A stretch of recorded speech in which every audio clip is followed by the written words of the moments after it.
திருச்சிற்றம்பலம். தென்னாடுடைய சிவனே போற்றி, எந்நாட்டவர்க்கும் இறைவா போற்றி. இந்த பதிவில் நீங்கள் பார்க்க இருக்கிறது மகாலய பட்சம் அப்படின்னா என்ன, அதோட பலன்னா என்ன அப்படிங்கிறத பற்றி பார்க்க இருக்கிறீங்க. அடியார் பெருமக்கள் நிறைய பேர் அப்படின்னா என்ன செய்யணும் அப்படின்னு நிறைய பேர் கேட்டாங்க. சரி, அவங்க எல்லாருக்கும் பதில் சொல்லலாம் சொல்லிகிட்டு இருக்கிறதோட இந்த மாதிரி ஒரு வீடியோவை போட்டால் எல்லாருக்கும் அது பயன் கிடைக்குமே அப்படிங்கிற ஒரு காரணத்தினால இந்த வீடியோவை போட்டேன். சப்ஸ்கிரைப் பண்ணாமல் பார்த்துட்ருக்கீங்கன்னா சப்ஸ்கிரைப் பண்ணிவிட்டு பாருங்கள். அதாவது இந்த 2025 இதில் பார்த்திங்கன்னா நம்ம எப்படி தை ஆடி மாதங்களில் வர அமாவாசையை போலையோ இந்த புரட்டாசி மாதத்தில் வர அமாவாசையை மகாலய அமாவாசை அப்படின்னு சொல்கிறோம். அதுக்கு முன்னாடி வர அந்த 15 நாட்களை மகாலய பட்சம் அப்படின்னு சொல்கிறோம். இந்த நாட்களில் இந்த 15 நாட்களில் நம்ம முன்னோர்களை வழிபட்டோம்னா கண்டிப்பாக நமக்கு இருக்கிற புத்திரு தோஷம், அதுமாரி கிரக தோஷம் இது எல்லாமே விளங்கும். அதுமாரி முன்னோர்களோட ஆசி நமக்கு கிடைக்கும். எந்தெந்த நாளில் செஞ்சால் என்னென்ன பலன் கிடைக்கும் அப்படிங்கிறத பற்றியும், இந்த மகாலய அமாவாசையில் என்ன செஞ்சால் நமக்கு என்ன பலன் கிடைக்கும் அப்படிங்கிறத பற்றியும் இந்த பதிவில் நம்ம பார்க்க இருக்கிறோம். அது எந்த திதியில் என்ன செய்யணும் அப்படிங்கிறத பற்றியும் இந்த பதிவில் நம்ம பார்க்க இருக்கிறோம்.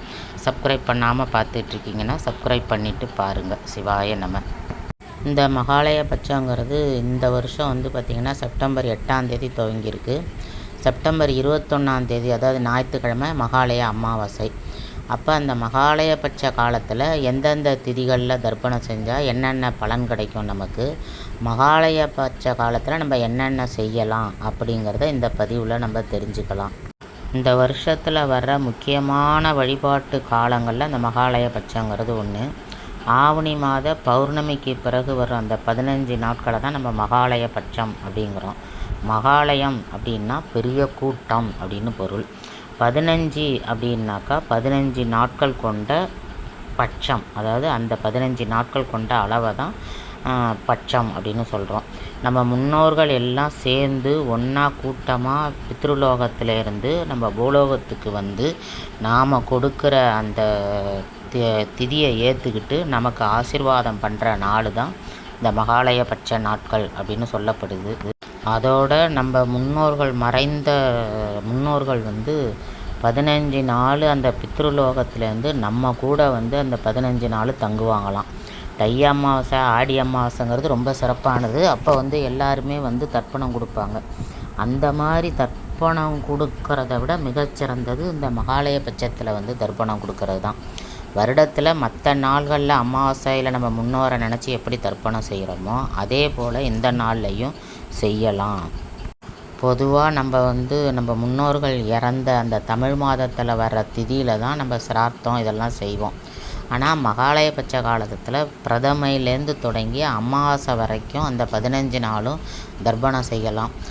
அனைத்து முன்னோரையும், அதாவது இப்போ நமக்கு முக்கியமானவங்களை மட்டும்தான் நம்ம அமாவாசை அன்னைக்கு செய்வோம். அப்படி இல்லாமல் எல்லா முன்னோரையும் நம்ம தாத்தாவுக்கு தாத்தாவோட அப்பா இப்படி எல்லாரையும் நம்ம நினைவுபடுத்தி செய்கிறதுங்கிறது ரொம்ப விசேஷம்.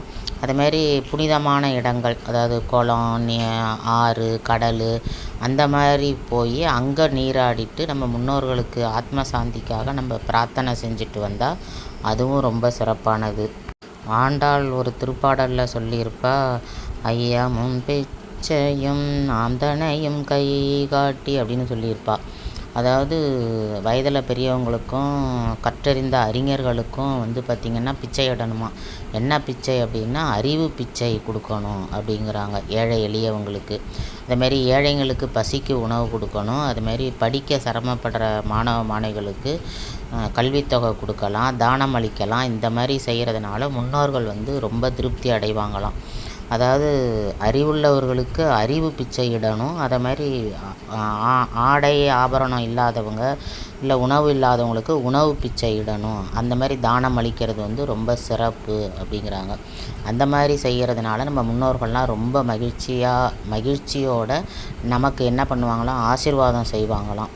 அந்த மாதிரி செய்கிறதுனால நம்ம பித்ரு சாபம், பங்காளிகள் சாபம், முன்னோர்கள் சாபம் இதெல்லாம் தீர்றதுக்கு ஒரு வழி இருக்குது. நமக்கு இதுபோல் சாபங்கள் இருக்கிறதுனால தான் நம்ம வாழ்க்கையில் வந்து நிறைய பிரச்சனைகள்லாம் வருது. அப்போ இந்த பித்ரு சாபம், இந்த முன்னோர்கள் சாபம் இதெல்லாம் இல்லைனாலே நம்ம வாழ்க்கை வந்து ரொம்ப சுபிட்சமாக நல்லா சுகமாக இருக்கும்.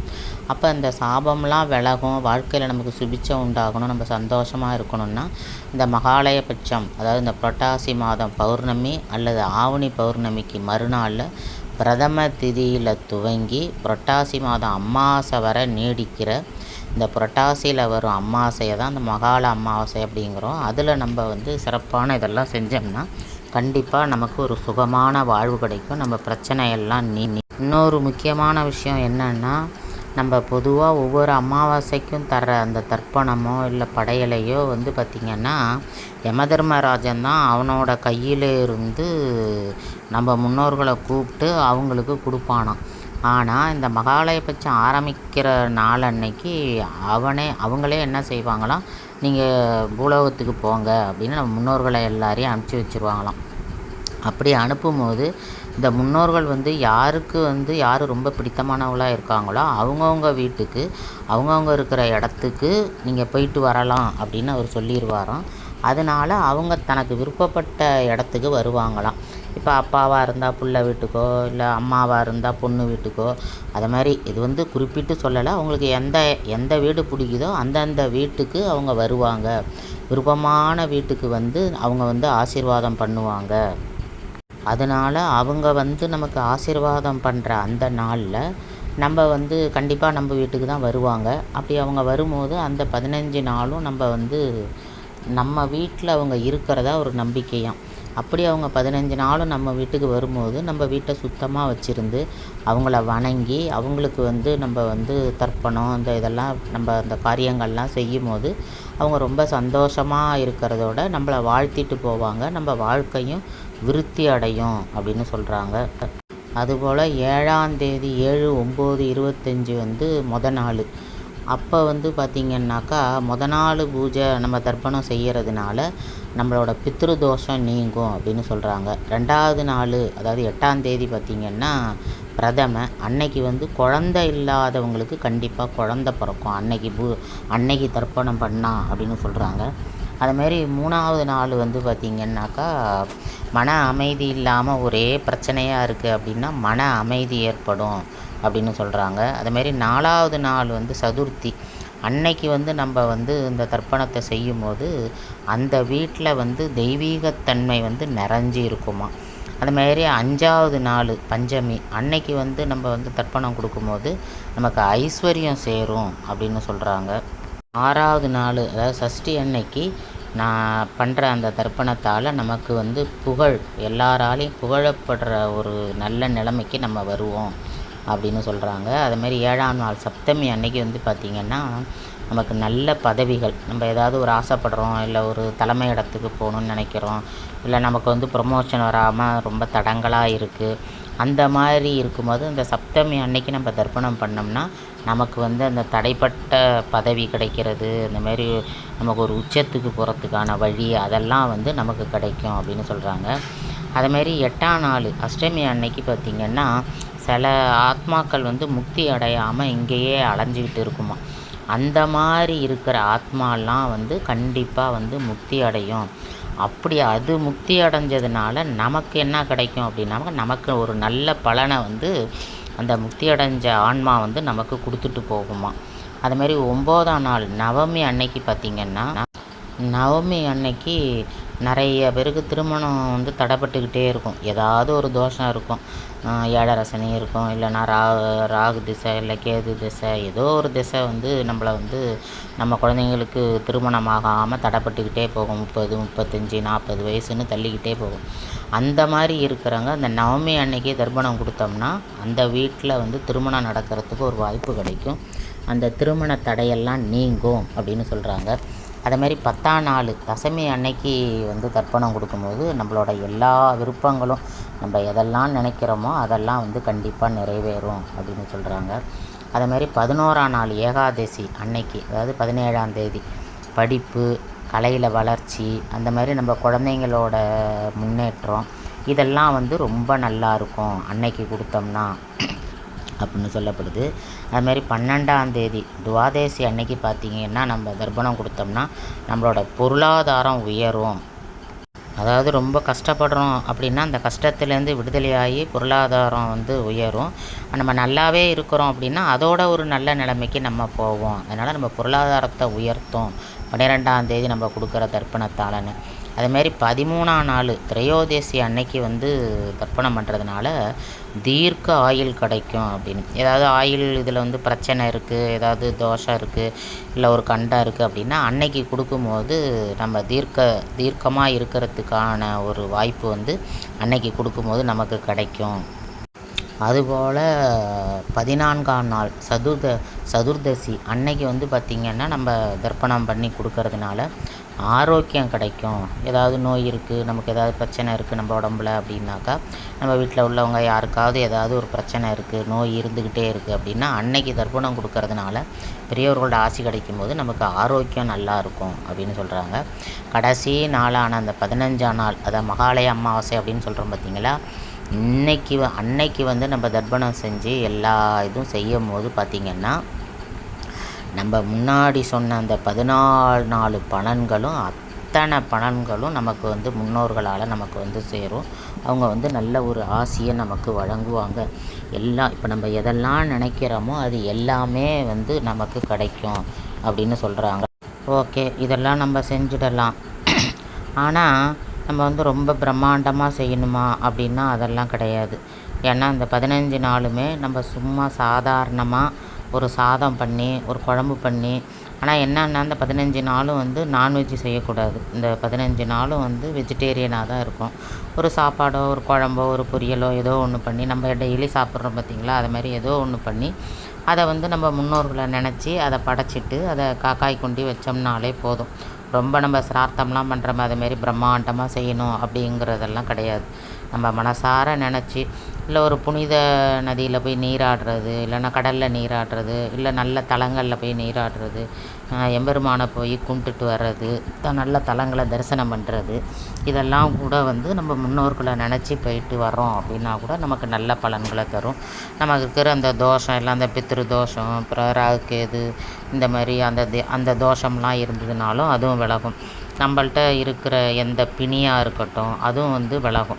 ஏன்னா இந்த 15 நாளும் இந்த முன்னோர்கள் நம்ம கூடயே இருக்கிறதுனால அவங்க நம்ம அவங்கள நினச்சி நம்ம அந்த 15 நாளும் தர்ப்பணம் பண்ணுறதுனால அவங்க சந்தோஷம் அடைஞ்சு நம்மகிட்ட இருக்கிற குறைகளெல்லாம் நிவர்த்தி பண்ணிவிட்டு நமக்கு நிறைய சந்தோஷங்களை அவங்க அருளிட்டு போவாங்க அப்படின்னு சொல்கிறாங்க. அந்த மகாலய அமாவாசை அன்னைக்கு பண்ணுறதுங்கிறது ரொம்ப சிறப்பு அப்படின்னு சொல்லப்படுது.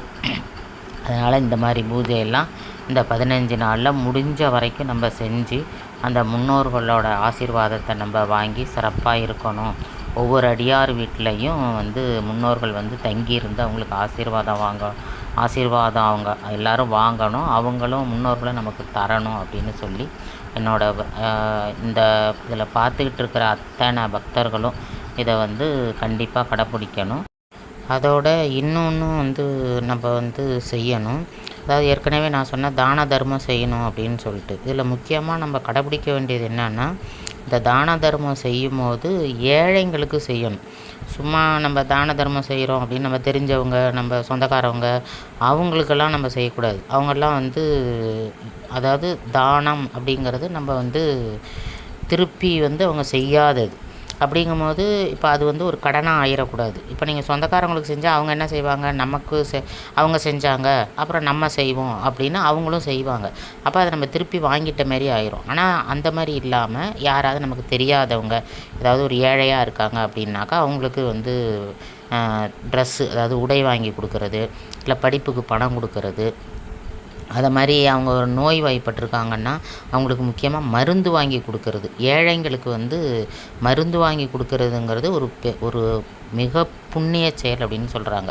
ஒரு முதியோராக இருக்காங்க, அவங்களுக்கு மருந்து வாங்க முடியல அப்படின்னாக்கா அவங்களுக்கு மருந்து வாங்கி கொடுக்கறது, இல்லை மருத்துவத்தை அவங்கள டாக்டர்கிட்ட கூட்டிகிட்டு போகிறது, அந்த மாதிரி கூட செய்யலாம். அதுவும் இந்த தான தர்மத்தில் தான் சேரும். அதனால் நம்ம செய்கிறத நமக்கு தெரியாத நம்ம சொந்தக்காரவங்களாக இருக்காங்கன்னா அவங்களுக்கெல்லாம் செய்யாமல் ஒரு ஏழைங்களுக்கு செய்யணுங்கிறது ரொம்ப முக்கியம். அதை மாதிரி எல்லா தோஷத்தையும் நீக்கிறது அன்னம் தான். அதனால் நம்ம எது செய்யலைன்னா கூட அன்னதானம் செய்யலாம். ஏழைங்களாக இருக்கிறவங்களுக்கு அன்னதானம் செஞ்சோம்னா அந்த அன்னம் வந்து எல்லா தோஷத்தையும் நீக்கக்கூடியது அப்படின்னு சொல்லுவாங்க. அதனால் நம்ம அன்னம் வந்து வாங்கி கொடுக்கணும். அதாவது பணமாக கொடுக்கக்கூடாது, சாப்பாடு வந்து அவங்களுக்கு கொடுக்கணும். சாப்பாடு வாங்கி நம்ம காசை போட்டு வாங்கி அவங்களுக்கு சாப்பாடு கொடுக்கணும். இல்லைனா அன்னதானம் நம்மளே சமைச்சு செய்யணும். அதுவும் வந்து மிக உயர்ந்தது. இதெல்லாம் வந்து இந்த மகாலய பட்சத்தில் நம்ம செஞ்சோம்னா ஒரு நல்ல பலன் கிடைக்கும். நம்ம எதிர்பாராத ஒரு திருப்பமும் நமக்கு ஏற்படும். முன்னோர்களோட ஆசை அவங்களுக்கு கிடைக்கணும் அப்படின்னு சொல்லி எனது உரையை நிறைவு செய்கிறேன். சப்ஸ்கிரைப் பண்ணாமல் பார்த்துட்ருக்கீங்கன்னா சப்ஸ்கிரைப் பண்ணிவிட்டு பாருங்கள். சிவாய நம.